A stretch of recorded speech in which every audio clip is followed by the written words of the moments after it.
When you think of PlayStation exclusive franchises, what comes to mind? Crash? Spyro? Nah, those are owned by Microsoft now. Spider-Man?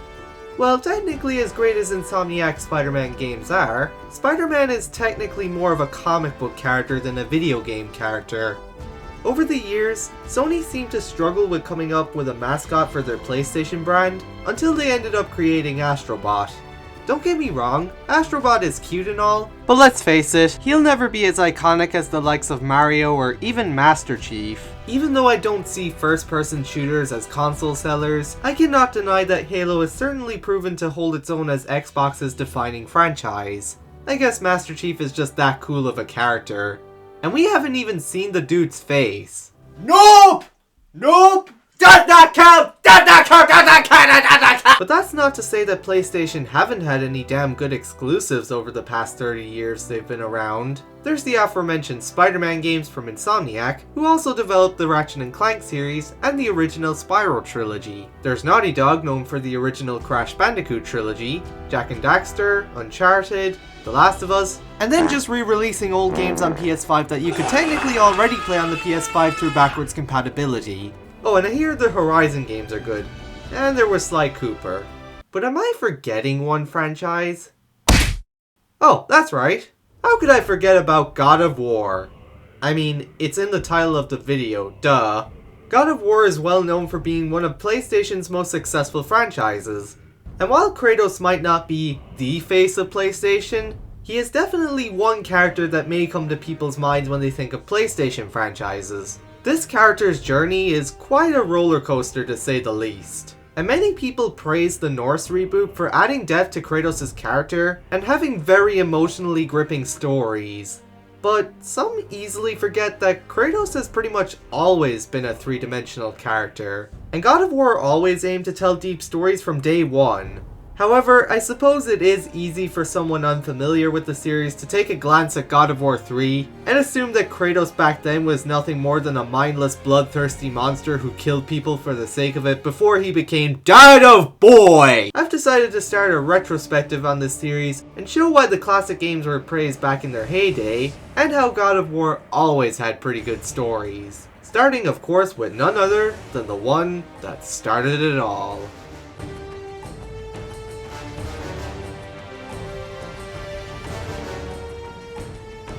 So what exactly is God of War and what is it about?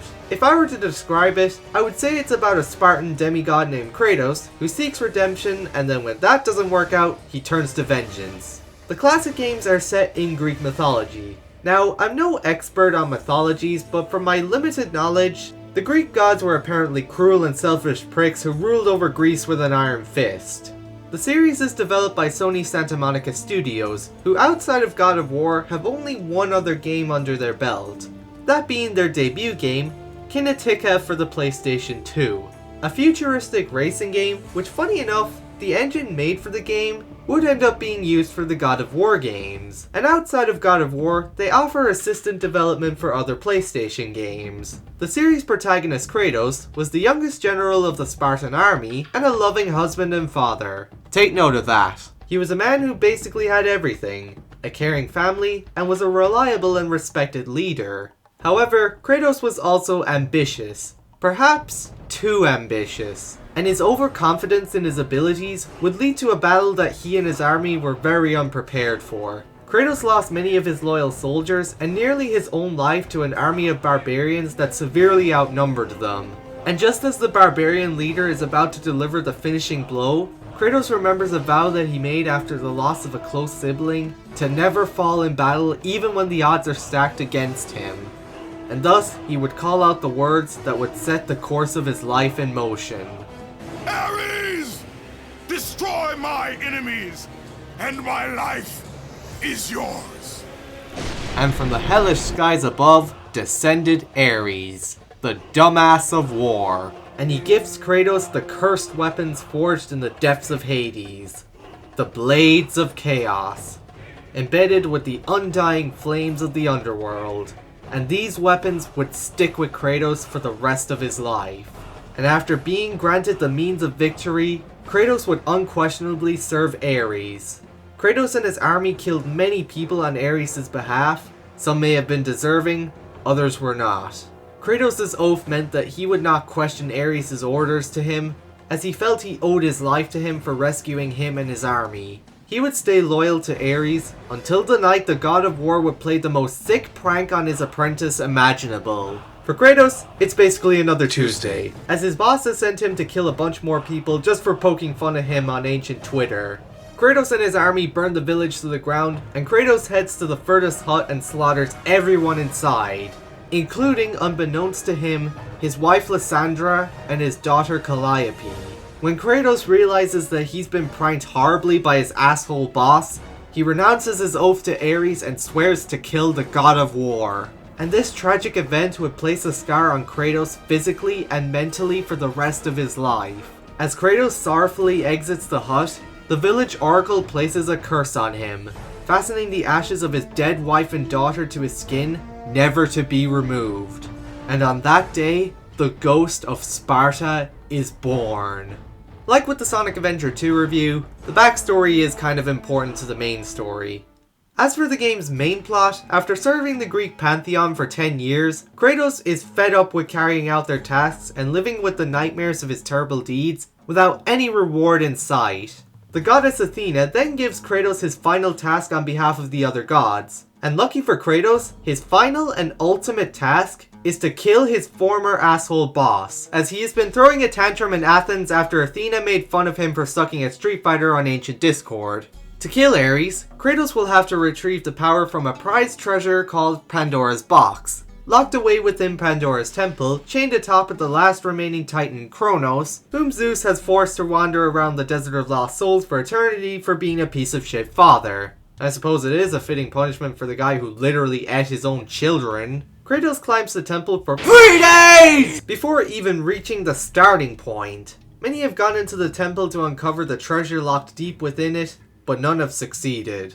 Pandora's temple will hold many deadly traps and puzzles for the player to overcome. So now that I have explained the general premise of God of War 1, let's talk about the gameplay. The series boils down to being action-adventure games, with the classic games being hack and slashers, along the lines of Devil May Cry, Bayonetta, and the Werehog levels from Sonic Unleashed.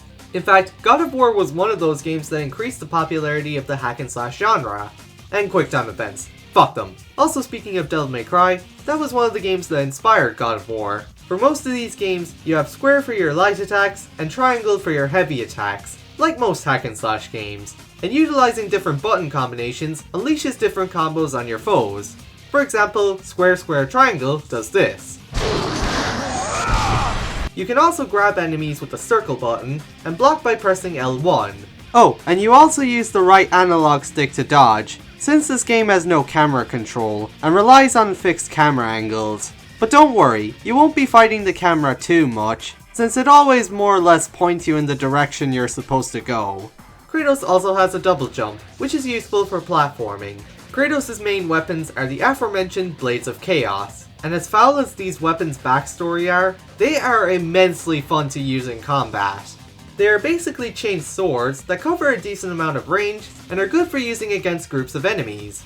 I love using the Cyclone of Chaos to destroy the enemies when I'm getting surrounded, and need to even the odds a bit.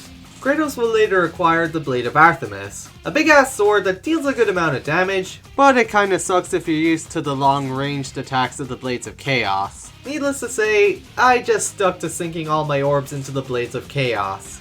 Oh yeah, throughout your journey, the gods will grant Kratos magic abilities that can be switched between using the D-pad, and activated by pressing L2. The first magic ability you will acquire is Poseidon's Rage, a giant lightning strike that electrocutes enemies in your presence as you mash the circle button. I also like using this against large groups of enemies and turning the tide in my favor. That pun may or may not have been intended. Next up is Medusa's Gaze. You can use it to freeze enemies in place. At first, it will take a while to freeze the enemies, and it leaves you open for an attack. But once you freeze the enemies, you can crush them into nothing with ease. And you can later upgrade it to have a flash ability to freeze enemies faster, and with another later upgrade, you can even freeze the enemies around you, but still make sure to use this at a good distance and at the right time. Next up is Zeus's Fury. Zeus grants you thunderbolts to throw at enemies. That's about it.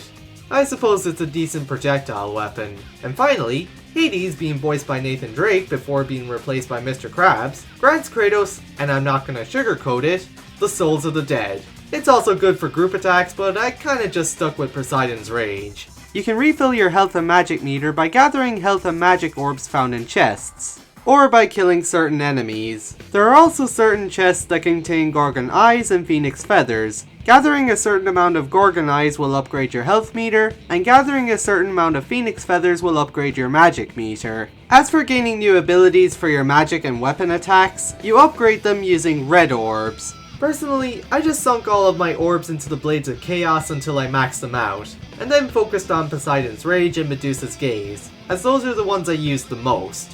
You acquire orbs by killing enemies, opening chests, and getting busy! Oh yeah, this game has QuickTime events, and I don't like them. I mean, seriously, this game only gives you a split second to process what button you have to press, and this especially gets annoying when some of the QuickTime events have you twisting the analog stick in a specific direction, because there's a chance that the game will misread what direction you turned it in. Or maybe that's just me. Though some QTEs aren't too bad. For Minotaurs, all you'll have to do is mash the circle button and then boom! They're dead. You'll face many different types of enemies in this game, including big ones. When facing the bigger enemies, I tend to go for the heavier attacks to try and knock them off their feet. It gives a good opportunity to get a good amount of hits in. Combat is pretty fun, though challenging, but the magic powers should be helpful for getting out of tight spots. Oh, and I almost forgot to mention the Rage of the Gods. By pressing L3 and R3, Kratos will become more powerful for a short period of time. However, the catch is, it doesn't last very long and takes forever to recharge. Best to use it when the time is right. But God of War is not just all about bloody combat. There's also plenty of puzzle solving and platforming to conquer, and Pandora's Temple is filled to the brim with puzzles to solve, and deadly traps to get past before even getting to the treasure. Like this light beam you have to shine into the middle of the temple, but you have to turn each section of the temple around so that the light will reach the center. Or this one trap where you're given barely enough time to kill all the enemies before the giant trapdoor sends you to your doom. Or this one where you have to get up to a higher area, using this rock you have to push across the room before the spikes come up. And like the trapdoor challenge, you're given just barely enough time to get past this trap. Or this part where you have to make a sacrifice to move forward, and you literally have to push this cage containing a guy scared for his life up to this spot where he's burned to a crisp, as Kratos ignores his pleas to spare him. Funny enough, this was actually changed in the European version. Instead, there's just a zombie, but Valhalla basically confirms that the US version of this scenario is the canon version, as this is one of Kratos' many regrets that Valhalla takes advantage of. Surprisingly, there's not a lot of bosses in this game. In the opening, you fight a giant Hydra, where you have to take down 2 of the smaller heads before taking on the main head. After defeating the Hydra, Kratos goes inside the corpse to retrieve a key from one of its victims, who surprisingly is still alive. I didn't come back for you. What an asshole! Near the end of Pandora's Temple, you'll find a giant mechanized Minotaur, with possibly one of the best boss themes in video game history. I wouldn't say it's in my top 10, but it's damn good. Fuck these QuickTime events! And then there's the final boss against the asshole of war himself, Ares. I'll get to that later.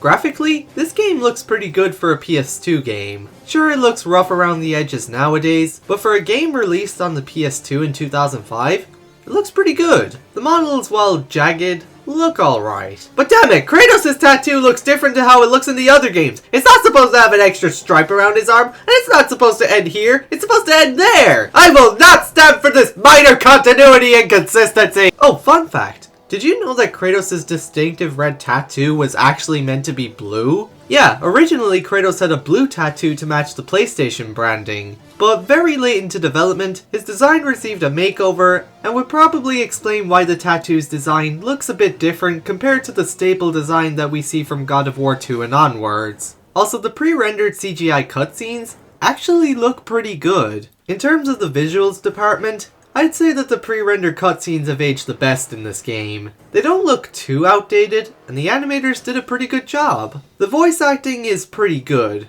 The Greek-era games are narrated by Linda Hunt. She does a very good job in all these games, fitting with the ancient vibe that the games go for. Also, throughout the Greek era, Kratos is voiced by Terrence C. Carson. And he is freaking amazing as the younger, anger-fueled Spartan warrior of the classic games. He may be well known for the all-caps yelling Kratos, but he also does a great job giving Kratos humanity in his downer moments, really selling that this is a guy who lost everything dear to him and just wants to move on. T.C. Carson does a fantastic job during his time in the series, giving us a rageful protagonist who's always ready for battle, but also has his moments that show that he is still human and has his downer moments. Athena in the first 2 games is played by Carol Rogier, before getting replaced by Aaron Torphy for the next 3 games, and then being brought back for the 2018 reboot, which is weird to think about honestly. I mean, this character is played by this actress for 2 games, then a different actress for 3 games, and then when they reboot the series they bring back the old voice actress. I don't know, it's just kind of weird to think about. Anyways, Carol Rogier does a good job. And as soon as I heard Ares' voice for the first time, I immediately knew that it was Steve Blum. I guess he's that voice actor with the distinct monster animal-like voice that he puts on for certain characters. And he does a very good job at playing this cruel, evil dumbass. And as for the rest of the voice work, it's pretty good. The Greek era of God of War games usually have several composers per game, probably to create the epic scope that the series tends to go for. God of War 1's composers consist of Gerard Marino, Mike Regan, Ron Fish, Winifred Phillips, Winnie Waldron, Chris Velasco, and Marcello Demfrancisci. Wow, that's a lot of composers for one game. And they all did a good job. The music certainly has that epic feeling to it, making you feel like a powerful warrior capable of eliminating anything that stands in your way. The game also has a plethora of extra content in the treasures menu, such as, and I am not sugarcoating it, a graveyard for models that didn't make it into the game. We even get the director's thoughts on why they didn't get in. Oof. We can even see Kratos' older designs before they finally settled on the red tattoo design. And if you read the description for Blue Tattoo Kratos, it pretty much confirms that this was the final design for most of the development before they changed it to the red tattoo. Now, Red Tattoo Kratos was definitely the right call, as he does look more opposing and badass as he should be. But I wonder what the game, or even the whole series for that matter, would be like if they kept the blue tattoo design. Release the blue tattoo cut! There's also concept art, behind the scenes, and a Challenge of the Gods mode. Challenges with specific criterias that you have to fulfill to complete the challenge. They are just bonuses if you want a little more out of the game.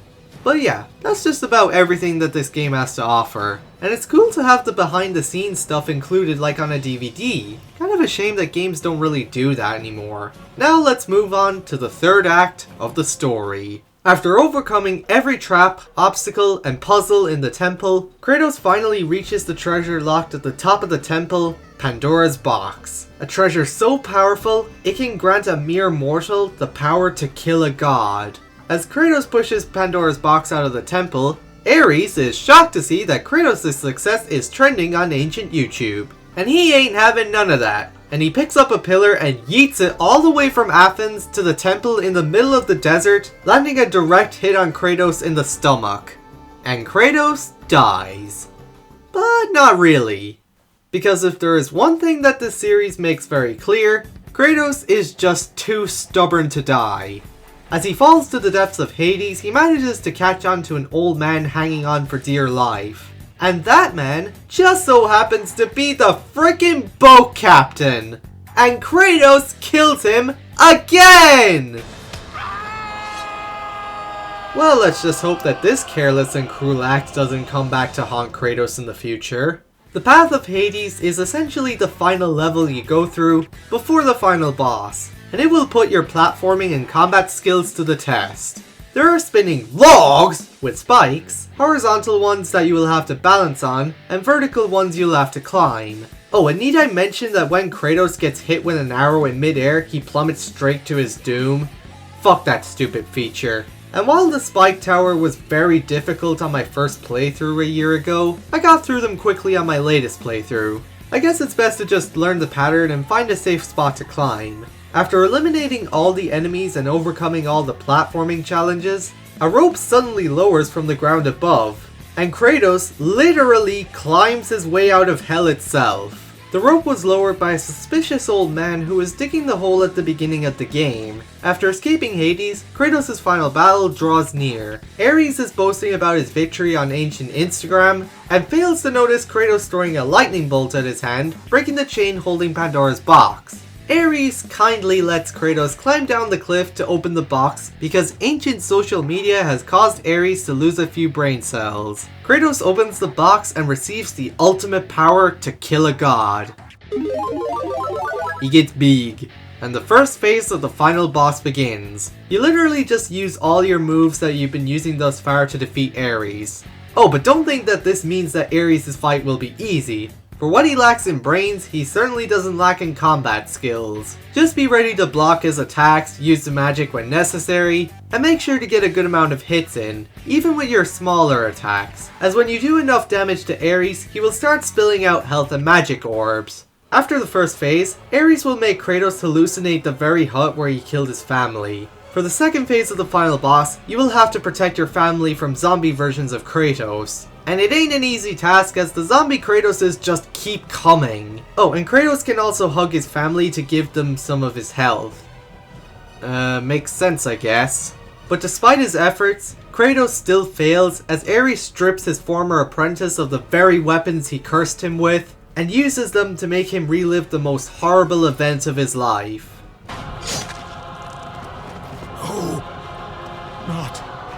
Not again. But Kratos does not let that stop him, as when the fight flashes back to reality, he grabs a giant ass sword from a statue and puts it to use in the final phase of the fight. For the final phase, Kratos and Ares' health bars are linked. So basically, if Kratos damages Ares, Ares' health bar goes down and Kratos' goes up, and vice versa. You just have to damage Ares enough until your health bar is full, and make sure Ares' health bar doesn't become full.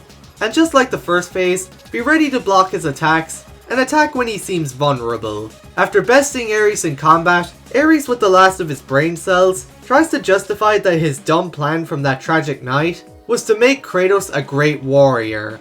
And ironically, as Kratos puts it best, You succeeded. and with that, Ares, the dumbass of war, is dead. But the gods decide to go back on their promise to Kratos and claim that they have forgiven him for his past actions, but that they can't make him forget or even stop the nightmares that haunt him. So basically, they have further denied his chances of ever getting a good night's sleep again. And Kratos, after doing all that labor for the gods for 10 years and essentially getting nothing in return, makes his way to the highest mountain in all of Greece and steps off the cliff. But Athena saves him and claims that, oh, the gods actually do have a significant reward for him after all. With Ares dead, Athena tells Kratos that there's now an empty seat in Olympus. Athena gives Kratos back his blades with a new makeover as they are now in the form of the Blades of Athena. Yep, that is my headcanon. I'll explain more in another episode. Kratos makes his way to Mount Olympus and takes his rightful place as the new God of War, and uses his new occupation to watch over all future wars to come, whether for good or evil. Which somewhat gets retconned in the next game. You see, God of War was initially meant to be its own standalone game, with no plans for sequels or spin-offs. But Sony Santa Monica Studios then realized, hey, we have something good on our hands, let's make it into a series! And that was definitely a smart move, as the series would improve as time goes on. But the sequels also caused this ending to become retconned, since again, God of War was initially meant to be one game, with an ending that brought Kratos' journey to a close. Sort of like WALL-E with how Pixar's president, Jim Morris, claimed that it's meant to be one standalone story with a beginning, middle, and an end. But anyways, that was God of War. For being the first entry in a long-running series, it's still pretty good. The combat is satisfying, the puzzles are interesting, there's a good amount of platforming for platformer fans, the mere 3 bosses the game offers are satisfying to beat, and the story is pretty good. This is definitely one of the finest games the PlayStation 2 has to offer. Alternatively, this game is also available alongside God of War 2 in the God of War HD collection. This collection was first released on the PlayStation 3 and brings both games into HD and offers widescreen support. The widescreen feature is nice, but also a bit awkward, but the visuals do look a lot cleaner thanks to the power of the PS3, and both God of War 1 and 2 are given PlayStation Trophy support. Sweet! Oh, and this collection was also ported to the PlayStation Vita, so if you're one of the 3 people who has a PS Vita and want to play the game on the go with worse sound quality, well, there you go. And it's also on PS Plus Premium. Okay. So, the first 2 games were ported to the PlayStation Vita, but not the PlayStation 4? Why? I suppose God of War 3 was easier to resell as a PS4 game since it wasn't too visually behind the PS4, but still. If you're wondering which version of God of War 1 you should get, I'd personally go with either the PlayStation 2 or the PlayStation 3 version. You can't really go wrong with either of those versions. I personally go for the PlayStation 2 version cause, I don't know, just playing it on the original hardware it was intended to play on just feels right, and in good old 4x3. But the PlayStation 3 version's also a very good version, since again it offers better visuals and PlayStation Trophy support. And despite the seemingly closed ending of God of War, Sony Santa Monica Studios would immediately get to work on a sequel and keep their momentum going.